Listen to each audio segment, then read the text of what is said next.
എല്ലാവർക്കും നമ്മുടെ ഒരു പുതിയ വീഡിയോയിലോട്ട് സ്വാഗതം. അപ്പോൾ ഇന്നത്തെ നമ്മുടെ റെസിപ്പി എന്ന് പറയുന്നത് നല്ലൊരു മീൻ മുളകിട്ടതിൻ്റെ റെസിപ്പിയാണ് കേട്ടോ.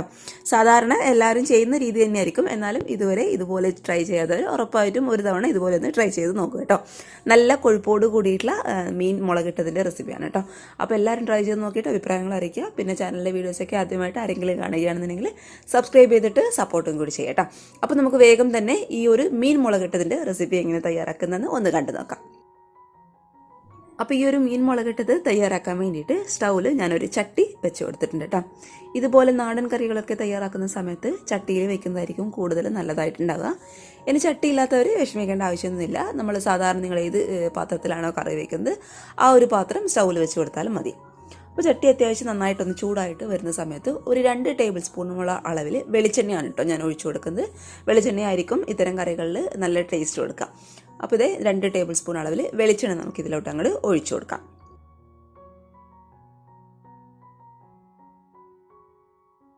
നമ്മൾ ഒഴിച്ചു കൊടുത്തിട്ടുള്ള വെളിച്ചെണ്ണ ഇതുപോലെ നന്നായിട്ടൊന്ന് ചൂടായിട്ട് വരുന്ന സമയത്ത് ഒരു 1/2 ടീസ്പൂൺ അളവിൽ കടുക്, അതേപോലെ ഒരു 1/2 ടീസ്പൂൺ അളവിൽ ഉലുവ നമുക്ക് ഈ ഒരു ചൂടായ വെളിച്ചെണ്ണയിലോട്ട് അങ്ങോട്ട് ഇട്ട് കൊടുക്കാം.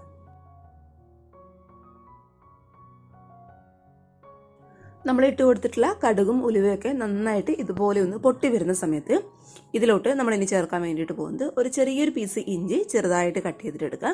അതേപോലെ ഒരു 5-6 അല്ലി വെളുത്തുള്ളി ചെറുതായിട്ട് കട്ട് ചെയ്യട്ടോ. രണ്ടും നമ്മൾ പ്രത്യേകം ഒരു കാര്യം ശ്രദ്ധിക്കുക, ചെറുതായിട്ട് കട്ട് ചെയ്യാൻ വേണ്ടിയിട്ട് പ്രത്യേകം ഒന്ന് ശ്രദ്ധിച്ചേക്കണേ. ഇഞ്ചി എന്ന് പറയുമ്പോൾ ഒരുപാട് വലിയ പീസ് എടുക്കണ്ട, ചെറിയൊരു പീസ് ഇഞ്ചി, അതേപോലെ ഒരു 5-6 അല്ലി വെളുത്തുള്ളി അത് ചെറുതായിട്ട് കട്ട് ചെയ്തിട്ട് നമുക്കിതിലോട്ട് അങ്ങോട്ട് ഇട്ട് കൊടുത്തേക്കാം. അപ്പം ഇത് രണ്ടും കൂടി നന്നായിട്ടൊന്ന് വഴറ്റി കൊടുക്കുക. അതിൻ്റെ ആ ഒരു കളറും അതിൻ്റെ ആ ഒരു പച്ച സ്മെല്ലും ഒന്ന് മാറി വന്നോട്ടെ.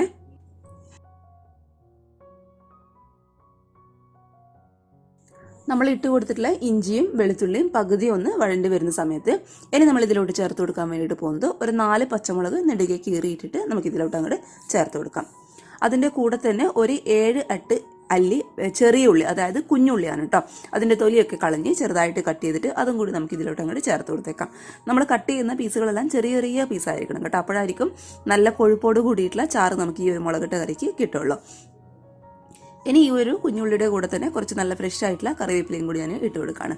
ഇനി ഇതെല്ലാം കൂടി നന്നായിട്ടൊന്ന് വഴറ്റിയിട്ട് എടുക്കാം. അതിൻ്റെ ആ ഒരു പച്ച ടേസ്റ്റും ഇതിൻ്റെ കളറൊക്കെ നന്നായിട്ടൊന്ന് മാറി വന്നിട്ട് നമുക്ക് ഇതിനാവശ്യമായിട്ടുള്ള പൊടികൾ ഇട്ട് കൊടുക്കാം. അപ്പോൾ ആദ്യം ഇത് നമുക്ക് നന്നായിട്ട് ഒരു ലോ ഫ്ലെയിമിൽ വെച്ചിട്ട് ഒന്ന് വഴറ്റിയിട്ടെടുക്കാം.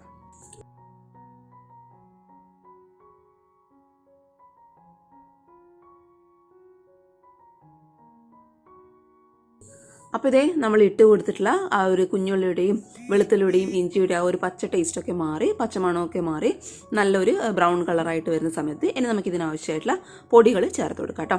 അപ്പോൾ പൊടികൾ എന്ന് പറയുമ്പോൾ നമ്മൾ ഡയറക്റ്റ് ആയിട്ട് പൊടികൾ ഈ ഒരു ചട്ടിയിലോട്ട് ഇട്ട് കൊടുക്കുന്നില്ല. നമ്മൾ ഇട്ട് കൊടുക്കുന്ന ആ ഒരു സമയം തന്നെ അതിൻ്റെ മണമൊക്കെ മാറി അത് കരിയാൻ വേണ്ടിയിട്ട് തുടങ്ങും. അങ്ങനെയാവുന്ന സമയത്ത് നമ്മുടെ ആ ഒരു മുളകിട്ട് കറിയുടെ ടേസ്റ്റ് ആകെ മൊത്തം അങ്ങോട്ട് മാറിപ്പോകും കേട്ടോ. അതുകൊണ്ട് നമ്മൾ മറ്റൊരു വഴിയിലൂടെയാണ് ഈ പൊടികൾ ഇതിലോട്ട് അങ്ങോട്ട് ഇട്ട് കൊടുക്കുന്നത്. അതിനായിട്ട് ഒരു കുഞ്ഞു ബൗളാണ് കേട്ടോ ഞാൻ എടുത്തിട്ടുള്ളത്. ഇതിലോട്ട് ഒരു 1/4 ടീസ്പൂൺ അളവിൽ മഞ്ഞൾപ്പൊടി, അതേപോലെ ഒരു 2 ടീസ്പൂൺ അളവിൽ നല്ല എരിവുള്ള മുളക് പൊടി, പിന്നെ 1 ടീസ്പൂൺ അളവിൽ കാശ്മീരി മുളക് പൊടി, അതായത് നമ്മൾ ഈ ഒരു മുളകിട്ട കറിക്ക് കളറിന് വേണ്ടിയിട്ട് ചേർക്കുന്നതാണ്. പിന്നെ ഒരു 1/4 ടീസ്പൂൺ അളവിൽ മല്ലിപ്പൊടി. മല്ലിപ്പൊടി ചേർക്കുന്ന സമയത്ത് പ്രത്യേകം ഒരു കാര്യം ശ്രദ്ധിക്കുക, മല്ലിപ്പൊടിയുടെ അളവ് എന്ന് പറയുന്നത് കൂടി പോകരുത്. ഇത് ജസ്റ്റ് ആ ഒരു കറിക്ക് ഒന്ന് കൊഴുപ്പ് കിട്ടാൻ വേണ്ടിയിട്ട് മാത്രം ചേർക്കുന്നതാണ് കേട്ടോ. അതിൻ്റെ അളവ് കൂടി പോയി കഴിഞ്ഞാൽ ടേസ്റ്റ് ആകെ മൊത്തം അങ്ങോട്ട് മാറിപ്പോകും. അതുകൊണ്ട് ഒരു 1/4 ടീസ്പൂൺ അളവിൽ മാത്രം മല്ലിപ്പൊടി മതി. ഇനി നമ്മൾ ഇതിലോട്ട് കുറച്ചായിട്ട് വെള്ളം ചേർത്ത് കൊടുത്തിട്ട് ഇത് ഈ ഒരു പരുവത്തിൽ ആക്കിയെടുക്കുക. ഈ ഒരു പൊടിയുടെ പേസ്റ്റാണ് നമ്മൾ ഈ ഒരു ചട്ടിയിലോട്ട് ചേർത്ത് കൊടുക്കുന്നത് കേട്ടോ. ഇങ്ങനെ നമ്മൾ ചേർത്ത് കൊടുക്കുന്ന സമയത്ത് നമ്മുടെ ഈ ഒരു പൊടികളൊന്നും പെട്ടെന്ന് അങ്ങോട്ട് കരിഞ്ഞു പോവുകയില്ല, നല്ലൊരു ഫ്ലേവറും നമുക്ക് കറിക്ക് കിട്ടും. അപ്പോൾ ഇങ്ങനെ ആയി കിട്ടുന്ന സമയത്ത് നമുക്ക് ഈ ഒരു ചട്ടിയിലോട്ട് പൊടികൾ മുഴുവനായിട്ട് അങ്ങ് ചേർത്ത് കൊടുക്കാം.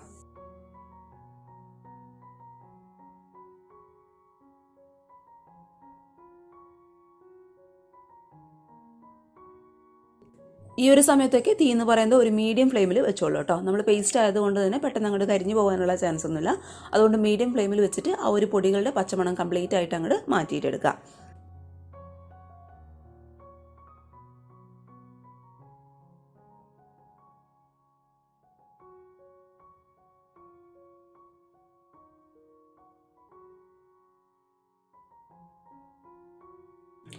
അപ്പോൾ നമ്മുടെ ഈ ഒരു പൊടികളുടെ പച്ചമണമൊക്കെ കംപ്ലീറ്റ് ആയിട്ട് മാറിക്കിട്ടിയിട്ടുണ്ട്. ഇനി നമ്മൾ ഇതിലോട്ട് തക്കാളിയാണ് കേട്ടോ ചേർത്ത് കൊടുക്കുന്നത്. ഒരു മീഡിയം സൈസുള്ള തക്കാളി ചെറുതായിട്ട് കട്ട് ചെയ്തിട്ട് നമുക്ക് ഇതിലോട്ട് ചേർത്ത് കൊടുക്കാം. പിന്നെ തക്കാളി ചേർത്ത് കൊടുക്കുന്ന സമയത്ത് ഒരു പ്രത്യേക ഒരു കാര്യം ശ്രദ്ധിക്കുക, അധികം പുളിയില്ലാത്ത തക്കാളി ആയിരിക്കും കൂടുതൽ നല്ലതായിട്ടുണ്ടാവുക. പുളിക്ക് നമ്മൾ ഈ ഒരു കറിക്ക് ചേർത്ത് കൊടുക്കുന്നത് കുടംപുളിയാണ് കേട്ടോ, അപ്പോഴായിരിക്കും ടേസ്റ്റ് കൂടുതലായിട്ടുണ്ടാവുക. അപ്പോൾ അധികം പുളിയില്ലാത്ത ഒരു മീഡിയം സൈസുള്ള തക്കാളി ചെറുതായിട്ട് കട്ട് ചെയ്തിട്ട് നമുക്ക് ഇതിലോട്ട് അങ്ങോട്ട് ചേർത്ത് കൊടുത്തേക്കാം. ഇനി ഈ ഒരു തക്കാളി നന്നായിട്ട് വെന്ത് പേസ്റ്റ് പരുവത്തിലാവണം. അപ്പോൾ നമ്മളിതിലോട്ട് പുളിയും ബാക്കിയുള്ള കാര്യങ്ങളൊക്കെ ചേർത്ത് എടുക്കാൻ വേണ്ടിയിട്ട് പോകുന്നത്. അപ്പോൾ ഇതാദ്യം നന്നായിട്ട് ഒന്ന് വെന്ത് പേസ്റ്റ് പരുവത്തിലാവട്ടെ കേട്ടോ. അപ്പോൾ നമുക്കിത് അടച്ച് വെച്ചിട്ടൊന്ന് വേവിച്ചിട്ടെടുക്കാം.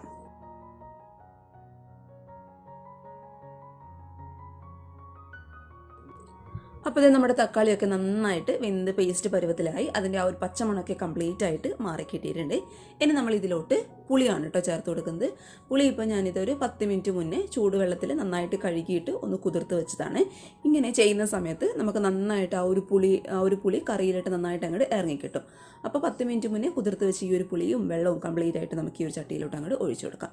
എന്നിട്ട് ഒരു 2-3 മിനിറ്റ് ഒന്ന് അടച്ച് വെച്ചിട്ട് വേവിക്കാം. ആ ഒരു പുളി കംപ്ലീറ്റ് ആയിട്ടൊന്ന് ആ കറിയിലോട്ടൊന്ന് ഇറങ്ങി ചെന്നോട്ടെ. അപ്പോൾ നമ്മൾ അടച്ച് വെച്ചിട്ട് ഒരു 2-3 മിനിറ്റ് ആയിട്ടുണ്ട് കേട്ടോ. ഇനി നമുക്ക് ഈ ഒരു കറിക്ക് ആവശ്യമായിട്ടുള്ള വെള്ളം ഒഴിച്ചു കൊടുക്കാം. അപ്പോൾ വെള്ളം ഒഴിക്കുന്ന സമയത്ത് പ്രത്യേക ഒരു കാര്യം ശ്രദ്ധിക്കുക, നല്ല ചൂടുള്ള വെള്ളം വേണം നമ്മളിതിലോട്ട് ഒഴിച്ചു കൊടുക്കാൻ വേണ്ടിയിട്ട്. പച്ചവെള്ളം തണുത്ത വെള്ളം ഒന്നും ഒഴിക്കരുത് കേട്ടോ. നമ്മൾ ഇതുവരെ ചെയ്ത ആ ഒരു ഇതിൻ്റെ ആകെ മൊത്തം അങ്ങോട്ട് മാറും. അതുകൊണ്ട് നല്ല ചൂടുള്ള വെള്ളം ഒഴിച്ചു കൊടുക്കുക. നിങ്ങൾക്ക് എത്രയാണോ ഗ്രേവി വേണ്ടത് അതിനനുസരിച്ചിട്ട് വെള്ളം ഒഴിച്ചു കൊടുക്കാൻ മറക്കരുത്. ഇനി ഈ ഒരു വെള്ളം നന്നായിട്ടൊന്ന് തിളച്ച് വരട്ടെ. അതിന് മുന്നേ നമുക്കിതിനാവശ്യമായിട്ടുള്ള ഉപ്പും കാര്യങ്ങളൊക്കെ ഇട്ട് കൊടുക്കണേ. ഉപ്പ് നമ്മൾക്ക് എത്രയാണോ ആവശ്യം അതിനനുസരിച്ചിട്ട് ഉപ്പിട്ട് കൊടുക്കുക. നമ്മൾ ഒഴിച്ചു കൊടുത്തിട്ടുള്ള വെള്ളമൊക്കെ നന്നായിട്ട് ഇതുപോലെ ഒന്ന് തിളച്ച് വരുന്ന സമയത്ത് ഇനി നമുക്കിതിലോട്ട് മീൻ ഇട്ട് കൊടുക്കാം കേട്ടോ. മീൻ എന്ന് പറയുമ്പോൾ ഞാനിപ്പോൾ ഇവിടെ അയലയാണ് എടുത്തിട്ടുള്ളത്. ഏത് മീൻ വെച്ചിട്ട് നമുക്ക് ഈ ഒരു കറി ഇതുപോലെ ഈ ഒരു മെത്തേഡിൽ ട്രൈ ചെയ്യാവുന്നതേ ഉള്ളൂ കേട്ടോ. മീൻ ഇപ്പോൾ അരമണിക്കൂർ മുന്നേ നന്നായിട്ട് കഴുകി അതിൻ്റെ വെള്ളമൊക്കെ കളഞ്ഞ് ചെറിയ ചെറിയ പീസാക്കി അതിൽ കുറച്ച് ഉപ്പും മുളകും മഞ്ഞൾപ്പൊടിയൊക്കെ നന്നായിട്ട് മാരിനേറ്റ് ചെയ്ത് വെച്ചിട്ടുള്ളതാണ്. അത് നമുക്കിനി ഈ ഒരു തിളച്ചുകൊണ്ടിരിക്കുന്ന കറിയിലോട്ട് അങ്ങോട്ട് ഇട്ട് കൊടുത്തേക്കാം. ഇനി ഒരു തീ എന്ന് പറയുന്നത് ഒരു മീഡിയം ഫ്ലെയിമിൽ വെച്ചിട്ട് അടച്ച് വെച്ചിട്ട് നന്നായിട്ടൊന്ന് തിളപ്പിച്ചെടുക്കാം. അതിൻ്റെ ഫുൾ ഫ്ലെയിമിൽ വെക്കരുത്, കാരണം ഫുൾ ഫ്ലെയിമിൽ വെച്ചെന്ന് കഴിഞ്ഞാൽ ആ ഒരു ഗ്രേവിയൊക്കെ കറക്റ്റായിട്ട് മീനിൽ പിടിക്കാനായിട്ട് ഇത്തിരി ബുദ്ധിമുട്ടായിരിക്കും. അതുകൊണ്ട് മീഡിയം ഫ്ലെയിമിൽ വെച്ചിട്ട് അടച്ച് വെച്ചിട്ട് തന്നെ നന്നായിട്ടൊന്ന് വേവിച്ചെടുക്കാം. കൂടാതെ ഇതിൻ്റെ മുകളിലോട്ടായിട്ട് കുറച്ച് കറിവേപ്പിലയും കൂടി ഞാനൊന്ന് ഇട്ട് കൊടുക്കുന്നുണ്ട് കേട്ടോ. കറിവേപ്പില ഇട്ട് കൊടുക്കുന്ന സമയത്ത് നമ്മുടെ ഈ ഒരു മുളകിട്ട് കറിക്ക് നല്ലൊരു ഫ്ലേവറും നല്ലൊരു മണമൊക്കെ ആയിരിക്കും. അതുകൊണ്ട് അടച്ച് വെച്ചിട്ട് നന്നായിട്ടൊന്ന് നമുക്കൊരു 5-10 മിനിറ്റ് ഒന്ന് തിളപ്പിച്ചിട്ടെടുക്കാം. അപ്പോൾ ഇത് നമ്മുടെ കറിയൊക്കെ നന്നായിട്ട് തിളച്ച് അതിൻ്റെ എണ്ണയൊക്കെ മുകളിലോട്ട് ഇതുപോലെ അങ്ങോട്ട് തെളിഞ്ഞ് വന്നിട്ടുണ്ട് കേട്ടോ. ഈ ഒരു സമയമാകുന്ന സമയത്ത് നമുക്ക് സ്റ്റൗ പതുക്കി അങ്ങ് ഓഫ് ചെയ്ത് കൊടുക്കാം. ഇനി അവസാനമായിട്ട് ഇതിലോട്ട് കുറച്ച് പച്ച വെളിച്ചെണ്ണ ഞാൻ ഒഴിച്ചു കൊടുക്കുന്നുണ്ട്. അതേപോലെ കുറച്ച് നല്ല ഫ്രഷ് ആയിട്ടുള്ള കറിവേപ്പിലയും കൂടി ഇട്ട് കൊടുക്കാം കേട്ടോ. അപ്പോൾ ഇത്രയേ ഉള്ളൂ, നല്ല ചാറോട് കൂടിയിട്ട് നമ്മുടെ മീൻ കറി ഇവിടെ റെഡി ആയിട്ടുണ്ട്. ഇനി ഇതൊരു 5-10 മിനിറ്റ് ഒന്ന് അടച്ച് വെച്ചിട്ട് മാത്രം നമ്മൾ ഉപയോഗിക്കുക. കാരണം എന്താണെന്ന് വെച്ചാൽ നമ്മൾ ഇട്ട് കൊടുത്തിട്ടുള്ള ആ ഒരു കറിവേപ്പിലയുടെയും പച്ച വെളിച്ചെണ്ണയുടെയും ആ ഒരു സ്മെല്ലൊക്കെ കറക്റ്റായിട്ട് കറിയിലൊന്ന് പിടിച്ചിരിക്കാൻ വേണ്ടിയിട്ടാണ് ഒരു 5-10 മിനിറ്റ് ഒന്ന് അടച്ച് വെച്ചിട്ട് ഉപയോഗിക്കാൻ വേണ്ടിയിട്ട് പറയുന്നത്. അപ്പോൾ ഇത് നല്ല കൊഴുപ്പോട് കൂടിയിട്ടുള്ള നമ്മുടെ മീൻ മുളകിട്ടത് ഇവിടെ റെഡി ആയിട്ടുണ്ട്. ഞാനിപ്പോൾ അടച്ച് വെച്ചിട്ട് ഒരു 10-15 മിനിറ്റ് ആയിട്ടുണ്ട് കേട്ടോ. ഇനി നമുക്കിത് എടുത്ത് ഉപയോഗിക്കാം. നല്ല ടേസ്റ്റാണ് കഴിക്കാൻ വേണ്ടിയിട്ട്. ഇത് ഇന്ന് കഴിക്കുന്നതിനേക്കാളും കൂടുതൽ ടേസ്റ്റ് ഉണ്ടാവുക നാളെ കഴിക്കാനുണ്ടായിട്ട്. അപ്പോൾ ആ ഒരു പീസിലൊക്കെ കറക്റ്റായിട്ട് നമ്മുടെ ഗ്രേവിയൊക്കെ പിടിച്ച് കഴിക്കാനായിട്ട് നല്ല ടേസ്റ്റാണ്. ഇത് നമ്മുടെ പൊറോട്ടയുടെ കൂടെയും ചോറിൻ്റെ കൂടെയും ചപ്പാത്തിയുടെ കൂടെയും നെയ്പ്പത്തിൻ്റെ കൂടെയൊക്കെ നല്ലൊരു ബെസ്റ്റ് കോമ്പിനേഷനാണ് കേട്ടോ. അപ്പോൾ എല്ലാവരും ഒന്ന് ട്രൈ ചെയ്ത് നോക്കിയിട്ട് നിങ്ങളുടെ അഭിപ്രായങ്ങൾ മറക്കാതെ വന്ന് കമൻറ്റ് ബോക്സിൽ അറിയിക്കുക. പിന്നെ ചാനലിൻ്റെ വീഡിയോസൊക്കെ കണ്ട് ഇഷ്ടപ്പെടുകയാണെന്നുണ്ടെങ്കിൽ സബ്സ്ക്രൈബ് ചെയ്യുക കേട്ടോ. പിന്നെ അതുപോലെ നമ്മുടെ ഈ ഒരു മീൻ മുളകിട്ടത് ഇഷ്ടപ്പെട്ടാൽ താഴെ കാണുന്ന ലൈക്ക് ബട്ടണിൽ മറക്കാതെ ഒന്ന് പ്രസ് ചെയ്യേണ്ട കാര്യം മറന്നു പോകരുത് കേട്ടോ. അപ്പോൾ നമുക്ക് നാളെ ഒരു നല്ല വീഡിയോ ആയിട്ട് കാണും വരെ thank you for watching Simnas food world. By.